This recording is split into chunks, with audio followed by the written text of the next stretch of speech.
Assalamualaikum warahmatullahi wabarakatuh. Saya Dudiasi Suryanti dari kelas 6 AKW 1 NIM 02. Saya Laili Faradia dari kelas akuntansi 6B1 NIM 05. Nama saya Winda Prilianti dari kelas akuntansi 6B1 NIM 15. Saya Syaidah Rahmatul Uma, akuntansi 6B1 NIM 20. Nama saya Relatu Saidah, saya dari kelas akuntansi semester 6 kelas B1. Nama saya Marisa Widiani Putri dari kelas 6 akuntansi B1 NIM 38. Untuk pembahasan yang pertama, kami akan membahas mengenai metode untuk merancang pengujian atas rincian saldo. Bukti yang tepat yang akan diperoleh dari pengujian atas rincian saldo harus diputuskan berdasarkan tujuan per tujuan, karena beberapa interaksi mempengaruhi kebutuhan akan bukti dari pengujian atas rincian saldo. Keputusan audit ini dapat menjadi kompleks. Lalu, tujuan audit yang berkaitan dengan saldo piutang atau account receivable balance relate audit objektif yang pertama yaitu piutang usaha dalam neraca saldo sama dengan jumlah file induk terkait dan totalnya telah ditambahkan dengan benar serta sama dengan buku besar umum. Yang kedua yaitu piutang usaha yang dicatat ada masuk dalam kategori keberadaan. Lalu yang ketiga, piutang usaha yang ada telah dicantumkan masuk dalam kategori kelengkapan. Yang keempat, piutang usaha sudah akurat masuk dalam kategori keakuratan. Dan yang kelima, piutang usaha telah diklasifikasikan dengan benar masuk di dalam kategori klasifikasi. Lalu yang keenam, pisah batas piutang usaha sudah benar masuk di dalam kategori pisah batas. Dan yang ketujuh yaitu piutang usaha dinyatakan pada nilai realisasi masuk dalam kategori nilai realisasi. Dan untuk yang terakhir yaitu klien memiliki hak atas piutang masuk dalam kategori hak klien. Untuk materi selanjutnya yaitu tentang metodologi untuk merancang pengujian atas rincian saldo piutang usaha. Pada materi ini dibagi menjadi beberapa tahap. Tahap yang pertama yaitu mengidentifikasi resiko bisnis klien yang mempengaruhi piutang usaha. Di sini auditor mempelajari industri dan lingkungan eksternal klien serta mengevaluasi tujuan manajemen.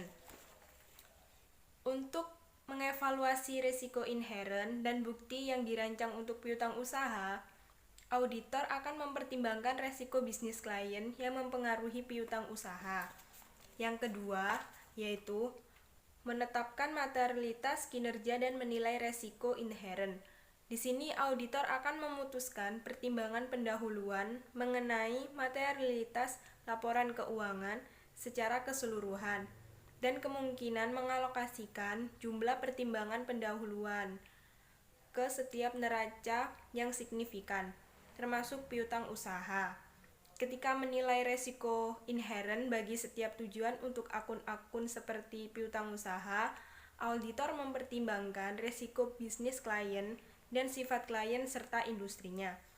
Yaitu tahap selanjutnya menilai resiko pengendalian untuk siklus penjualan dan penagihan. Di sini auditor terutama harus memperhatikan 3 aspek pengendalian internal. Yang pertama, pengendalian yang mencegah atau mendeteksi penggelapan. Yang kedua, pengendalian terhadap pisah batas. Yang ketiga, pengendalian yang terkait dengan penyisihan piutang usaha. Jadi auditor itu harus memenuhi 3 aspek itu untuk dapat melakukan penilaian resiko pengendalian untuk siklus penjualan. Selanjutnya yaitu merancang dan melaksanakan pengujian pengendalian dan pengujian substantif atas transaksi. Di sini perancangan prosedur audit untuk pengujian pengendalian dan pengujian substantif atas transaksi memutuskan ukuran sampel dan mengevaluasi hasil dari pengujian-pengujian tersebut. Hasil pengujian pengendalian akan menentukan apakah penilaian resiko pengendalian untuk penjualan dan penerimaan kas harus direvisi apa tidak. Lalu prosedur analitis seringkali digunakan selama 3 tahap audit. Di sini yaitu untuk merancang dan melaksanakan prosedur analitis. Jadi 3 tahapan audit yaitu selama perencanaan, ketika melaksanakan pengujian yang terinci dan sebagai bagian dari penyelesaian audit itu sendiri. Selanjutnya yaitu merancang dan melaksanakan pengujian atas rincian saldo yang ada pada piutang usaha. Pada faktor-faktor yang tercantum pada kertas kerja perancangan bukti, risiko deteksi yang direncanakan untuk setiap tujuan audit yang berkaitan dengan piutang usaha ditunjukkan pada baris kedua dari bawah. Ini merupakan keputusan subjektif yang dibuat oleh auditor setelah mengombinasikan kesimpulan dan dicapai mengenai setiap faktor yang tercantum pada baris tersebut. Saya akan menjelaskan tentang merancang pengujian atas rincian saldo. Konfirmasi piutang itu memang sangat penting dalam melaksanakan di bidang auditing. Nah, pengujian atas rincian saldo usaha ini berfokus pada tujuan audit berkaitan dengan saldo, yaitu ada dua. Yang pertama yaitu auditor telah menyelesaikan kertas kerja perencanaan bukti, dan yang kedua auditor telah memutuskan risiko yang terdeteksi untuk direncanakan untuk pengujian rincian saldo pada setiap tujuan audit yang berkaitan. Saya lanjut yang kedua, yaitu piutang usaha. Piutang usaha dicatat memang ada. Nah, dalam saldo atas rekening itu memang terdeteksi oleh auditor sebagai sampel yang telah dikonfirmasi. Nah, di sini piutang yang dicatat memang ada. Jika pelanggan tidak merespon konfirmasi dari auditor, akan memeriksa dokumen pendukung guna memverifikasi pengiriman barang dan bukti penerimaan kas untuk menentukan apakah piutang telah tertagih. Seperti itu. Yang ketiga, yaitu piutang usaha yang ada telah dicantumkan. Nah, di sini sebagai contoh, jika klien tidak sengaja mengeluarkan sebuah piutang usaha dari neraca saldo, satu-satunya cara yang mungkin ditempuh auditor untuk menentukannya adalah memfooting dari neraca saldo tersebut atas piutang usaha dan merekonsiliasi saldonya dengan akun pengendalian pada buku besar, seperti itu. Nah, yang selanjutnya yaitu piutang usaha sudah akurat. Konfirmasi akun yang dipilih dari neraca saldo merupakan pengujian atas rincian saldo yang paling umum bagi keakuratan piutang usaha. Nah, jika pelanggan tidak merespon permintaan dari auditor, maka dokumen pendukung dengan cara yang sama, yaitu diuraikan berdasarkan keberadaan dari saldo tersebut, dari akun-akunnya atau pos-pos akunnya, seperti itu. Selanjutnya yaitu piutang usaha diklasifikasi dengan benar. Biasanya auditor dapat mengevaluasi klasifikasi piutang usaha relatif jauh lebih mudah dengan mereview each trial balance untuk piutang yang material dan afiliasi. Auditor juga harus memverifikasi bahwa wesel tagih atau piutang usaha yang harus diklasifikasi sebagai aset tidak lancar dipisahkan dari akun reguler dan saldo kredit piutang usaha yang signifikan diklasifikasikan kembali sebagai utang usaha. Nah, selanjutnya yaitu sisa batas utang usaha sudah benar. Yang pertama yaitu salah saji sisa batas yang terjadi apabila transaksi periode berjalan dicatat dalam periode selanjutnya atau sebaliknya. Tujuan dari pengujian ini apakah transaksi yang mendeteksi akhir periode akuntansi telah dicatat pada periode yang tepat. Yang kedua itu sisa batas dalam penjualan. Nah, sebagian besar klien perusahaan dagang dan perusahaan manufaktur mencatat penjualan berdasarkan kriteria pengiriman barang. Tetapi beberapa perusahaan mencatat faktur pada hak atas barang beralih yang dapat terjadi sebelum pengiriman. Untuk pengukuran yang tepat, maka atas laba periode berjalan, metodenya harus sesuai standar akuntansi dan diterapkan secara konsisten seperti itu. Lalu yang selanjutnya, pisah batas retur dan pengurangan penjualan. Memang standar akuntansi pada retur dan pengurangan dibandingkan dengan penjualan yang terkait.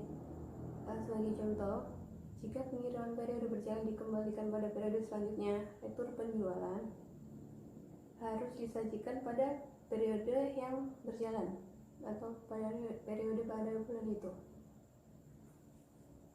Selanjutnya itu pisah batas penerimaan kas. Ini masih dalam lingkup pisah batas piutang usaha yang sudah benar ya.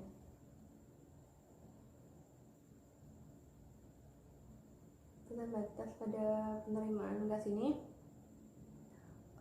untuk sebagian auditor, pisah batas penerimaan kas yang benar kurang begitu penting dibandingkan dengan pisah batas penjualan atau retur pengurangan penjualan, karena pisah batas pada kas yang tidak tepat hanya mempengaruhi saldo kas piutang usaha, bukan untuk mengurangi laba.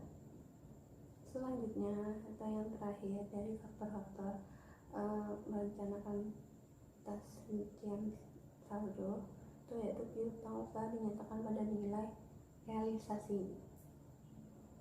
Standar akuntansi mengharuskan perusahaan menyatakan piutang usaha yang pada jumlah yang akhirnya akan tertagih atau nilai realisasi piutang usaha sama dengan piutang usaha kotor dikurangi penyisian piutang tak tertagih.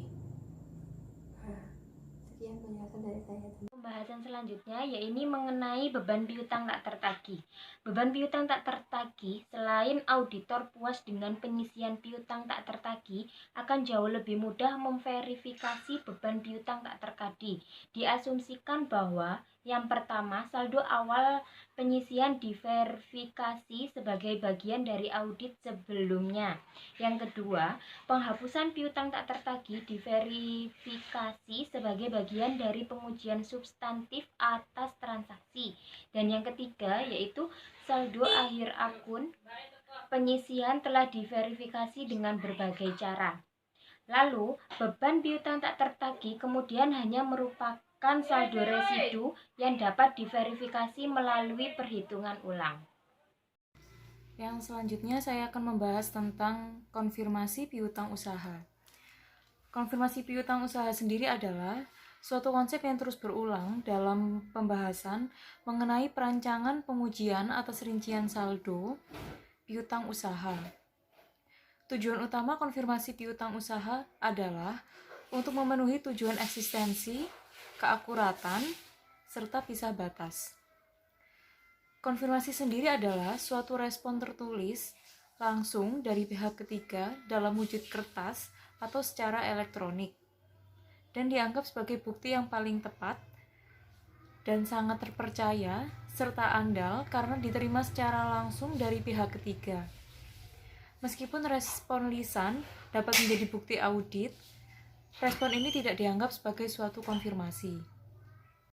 Di sini saya akan menjelaskan mengenai bagaimana cara memperoleh dan mengevaluasi dari konfirmasi piutang. Nah, di sini untuk syarat pertama adalah syarat dari konfirmasi piutang itu sendiri harus sesuai dengan persyaratan standar auditing, yang mana telah disebutkan bahwa sesuai dengan persyaratan standar auditing Amerika Serikat dalam melakukan konfirmasi piutang, kita harus melibatkan pihak eksternal untuk mengkonfirmasi nilai piutang yang nilainya material.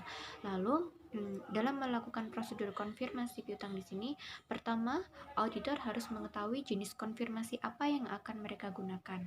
Di sini dibagi menjadi 4 poin dalam konfirmasi piutang. Yang pertama itu ada konfirmasi positif, lalu yang kedua ada konfirmasi menggunakan formulir kosong, yang ketiga kita menggunakan konfirmasi faktur, dan yang keempat di sini ada konfirmasi negatif. Nah, di sini apa sih itu konfirmasi positif? Jadi konfirmasi positif itu adalah komunikasi yang dilakukan antara pihak auditor kepada pihak debitur untuk mengkonfirmasi mengenai nilai saldo piutang yang tertera dalam formulir permintaan konfirmasi, apakah nilainya itu benar atau salah. Lalu yang kedua itu ada dengan cara menggunakan formulir konfirmasi kosong. Formulir konfirmasi kosong di sini merupakan bagian dari konfirmasi positif, akan tetapi dalam pengajuannya atau permintaan konfirmasi kepada pihak debitur, pihak auditor tidak menyantumkan berapa jumlah saldo piutang, akan tetapi pihak debitur diminta untuk mengisi berapa nilai piutangnya dan juga untuk mengisi beberapa informasi-informasi yang dibutuhkan oleh pihak auditor. Lalu yang ketiga adalah di sini kita dengan melakukan konfirmasi faktur. Di sini kita tidak melakukan konfirmasi terhadap nilai piutangnya, akan tetapi kita melakukan konfirmasi terhadap nilai terhadap jumlah faktur yang dikeluarkan. Lalu yang keempat adalah dengan cara melakukan konfirmasi negatif. Konfirmasi negatif di sini kita hanya melakukan konfirmasi kepada pihak debitur apakah nilai yang kita sajikan itu pihak debitur setuju atau tidak. Nah, langkah yang selanjutnya adalah penetapan waktu. Nah, bukti yang paling diandalkan dari konfirmasi baru akan diperoleh jika konfirmasi itu dikirim tidak jauh dari tanggal neraca yang telah diterbitkan. Lalu yang selanjutnya adalah keputusan sampling. Ukuran sampling di sini atau ukuran sampel di sini merupakan menjadi salah satu faktor utama dalam menentukan konfirmasi piutang. Nah, dalam keputusan sampling di sini ada beberapa poin yang harus kita perhatikan. Yang pertama itu adalah seberapa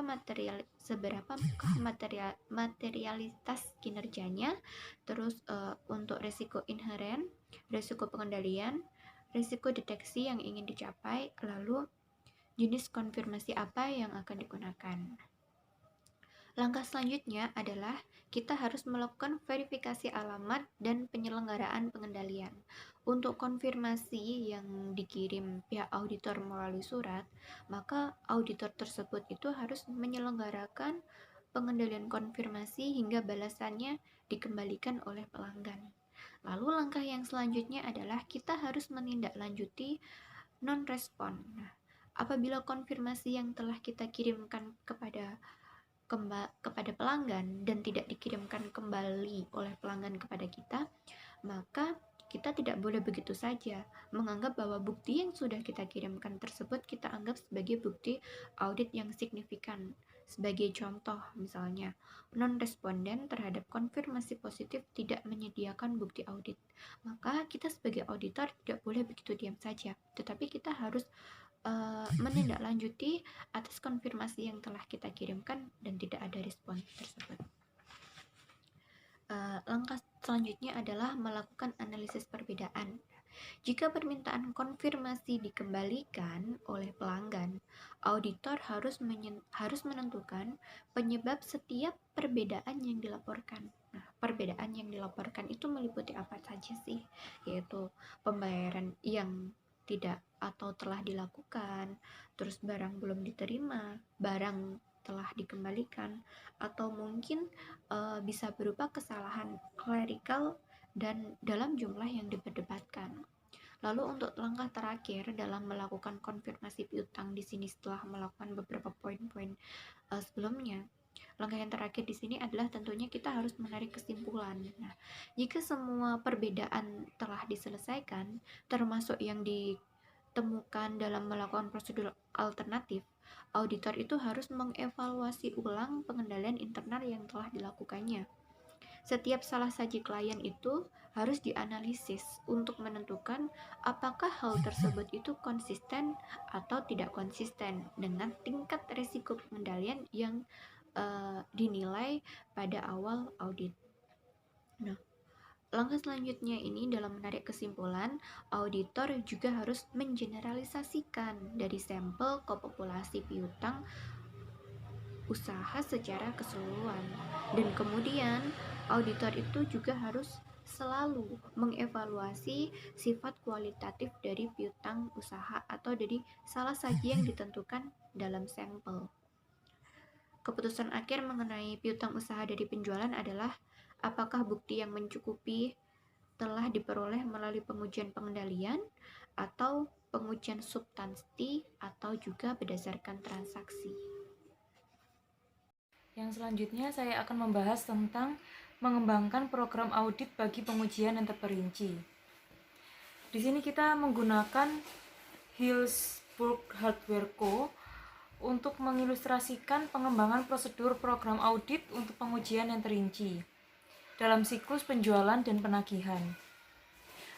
Penentuan prosedur tersebut didasarkan pada pengujian pengendalian dan pengujian substantif atas transaksi. Fran Moore, auditor senior, menyiapkan kertas kerja perencanaan bukti yang disajikan pada tabel 16.7 sebagai alat bantu untuk membantunya memutuskan luas pengujian atas rincian saldo yang direncanakan. Sumber setiap baris adalah antara lain ada materialitas kinerja, yaitu pertimbangan pendahuluan mengenai materialitas ditetapkan sebesar $442.000 dan dia mengalokasikan kurang lebih $265.000 sebagai materialitas kinerja pada audit piutang usaha. Lalu, baris yang kedua adalah risiko audit yang dapat diterima. Di sini Fran menilai risiko audit yang dapat diterima sebagai sedang karena perusahaan merupakan perusahaan terbuka, tetapi sedang dalam kondisi keuangan yang baik dan memiliki integritas manajemen yang tinggi. Meskipun Hillsburg adalah perusahaan terbuka, sahamnya tidak memiliki secara luas atau diamati secara ekstensif oleh para analis keuangan. Lalu baris yang ketiga adalah risiko inherent, yaitu menilai risiko inherent untuk tujuan eksistensi dan bisa batas karena cemas dengan pengakuan pendapatan yang diidentifikasi dalam standar auditing. Lalu untuk selanjutnya adalah risiko pengendalian. Di sini penilaian risiko pengendalian untuk setiap tujuan audit adalah sama seperti yang disajikan pada gambar 15.6, yaitu tentang hasil pengujian, pengendalian, dan pengujian substantif atas transaksi dengan penilaian awal auditor atas risiko pengendalian, kecuali untuk tujuan keakuratan dan nilai realisasi penjualan.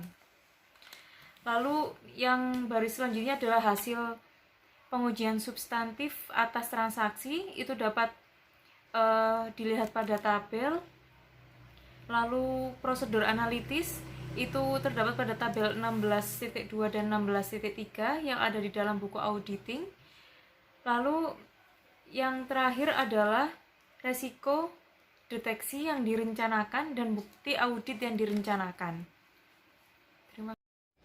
Selanjutnya saya akan menjelaskan mengenai slide pada bagian ini, yaitu kertas kerja perencanaan bukti untuk memutuskan pengujian atas rincian saldo Hillsburg Hardware atau piutang usaha.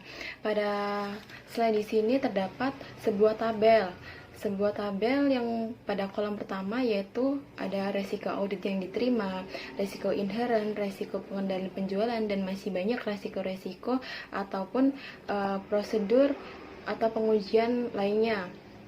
Seperti pada tabel pertama yaitu resiko audit. Fran menilai resiko audit yang diterima sebagai sedang. Kenapa?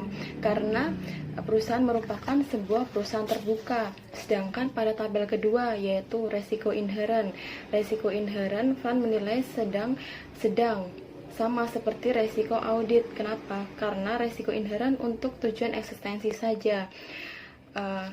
Dan selanjutnya pada kolom ketiga ada resiko pengendalian. Penilaian resiko pengendalian untuk setiap tujuan audit adalah sama seperti yang disajikan pada gambar 5.6 atau pada tabel sebelumnya. Dan tabel di sini, pada tabel di slide ini bisa kita lihat pada buku paket halaman 116. Kurang lebih seperti itu. Jadi kesimpulannya, tabel di sini berfungsi untuk bukti memutuskan pengujian. Kenapa? Karena pada tabel di sini terdapat penilaian seperti sedang, tinggi, tidak ada, ataupun rendah. Dan keterangan-keterangan itu untuk jawaban memutuskan pengujian piutang usaha atau rincian saldo. Kurang lebih Selanjutnya pada tabel 16.4 tujuan audit yang berkaitan dengan saldo dan program audit untuk Hillsbrook Hardware Co, siklus penjualan dan penagihan. Di situ ada dua kolom, yaitu kolom tujuan audit yang berkaitan dengan saldo dan kolom prosedur audit. Contoh tujuan audit yang berkaitan dengan saldo yaitu piutang usaha dalam edge trial balance sama dengan jumlah file induk terkait dan totalnya telah ditambahkan dengan benar dan sama dengan buku besar umum. Yang kedua, piutang usaha pada edge trial balance memang ada. Yang ketiga, piutang usaha yang ada telah dimasukkan dalam edge trial balance. Yang keempat, piutang usaha dalam neraca saldo sudah akurat.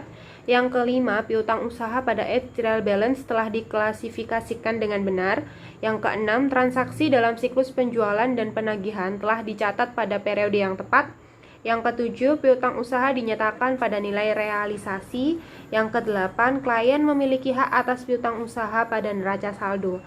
Saya akan menyebutkan sebagian contoh dari prosedur audit atas tujuan audit yang berkaitan dengan saldo, yaitu misalnya piutang usaha yang ada telah dimasukkan dalam edge trial balance, maka prosedur yang dilakukan menelusuri 5 akun dari file induk piutang usaha ke edge trial balance. Contoh yang kedua yaitu piutang usaha pada edge trial balance telah diklasifikasikan dengan benar.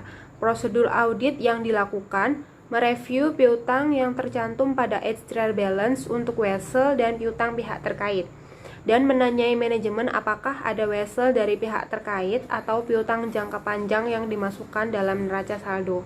Contoh yang terakhir yaitu pada klien memiliki hak atas piutang usaha pada neraca saldo, maka prosedur audit yang dilakukan yaitu mereview notulen rapat Dewan Direksi menyangkut adanya indikasi piutang usaha yang digadaikan atau difaktorkan, dan menanyai manajemen apakah ada piutang yang digadaikan atau difaktorkan. Untuk materi selanjutnya yaitu tentang program audit pengujian atas rincian saldo untuk Hillsbrook Hardware CO, siklus penjualan dan penagihan atau format kerja. Yang pertama, memperoleh AG trial balance piutang usaha dan menelusuri saldonya ke buku besar umum. Yang kedua, menggunakan perangkat lunak audit untuk memiot dan meng-cross-vote AG trial balance. Yang ketiga, mereview AG trial balance untuk piutang yang berjumlah besar dan tidak biasa. Yang keempat, menghitung prosedur analitis yang ditunjukkan dalam schedule audit yang dikompensasi di depan atau tidak dimasukkan dan tidak lanjut terhadap setiap perubahan yang signifikan dari tahun sebelumnya. Yang kelima, mereview piutang yang tercantum pada AG trial balance menyangkut wesel tagih dan piutang pihak terkait. Yang keenam, menanyai manajemen apakah ada pihak terkait, wesel, atau piutang jangka panjang yang dimasukkan dalam neraca saldo. Nomor 7, mereview notulen rapat Dewan Direksi dan menanyai manajemen untuk menentukan apakah ada piutang yang digadaikan atau difaktorkan. Lalu berikutnya menelusuri 10 akun dari AG trial balance ke file induk piutang untuk menguji kebenaran umur piutang dan saldonya. Lalu menelusuri 5 piutang dari file induk piutang ke piutang usaha ke AG trial balance. Yang ke-10, mengkonfirmasi piutang usaha dengan menggunakan konfirmasi positif, mengkonfirmasi setelah jumlah di atas 100.000, dan memilih sampel statistik dengan menggunakan perangkat lunak audit atau sisanya. Melakukan prosedur alternatif untuk semua konfirmasi yang tidak dikembalikan pada permintaan pertama atau kedua. Membahas dengan manajemen kredit tentang kemungkinan penagihan piutang yang sudah lama. Mengevaluasi apakah penyisian sudah memadai setelah melakukan prosedur audit lainnya menyangkut kolektabilitas atau ketagihan piutang. Lalu memilih 20 transaksi penjualan terakhir dari jurnal penjualan tahun berjalan dan 20 transaksi pertama dari tahun selanjutnya, serta menelusuri masing-masing ke dokumen pengirim terkait dengan memeriksa tanggal pengirim aktual dan mengoreksi pencatatan. Lalu yang terakhir yaitu mereview retur dan pengurangan penjualan yang besar serta dari sebelum dan setelah tanggal neraca untuk menentukan apakah telah dicatat dalam periode yang benar. Sekian presentasi dari kelompok kami. Mohon maaf apabila ada salah kata. Saya akhiri. Wassalamualaikum warahmatullahi wabarakatuh.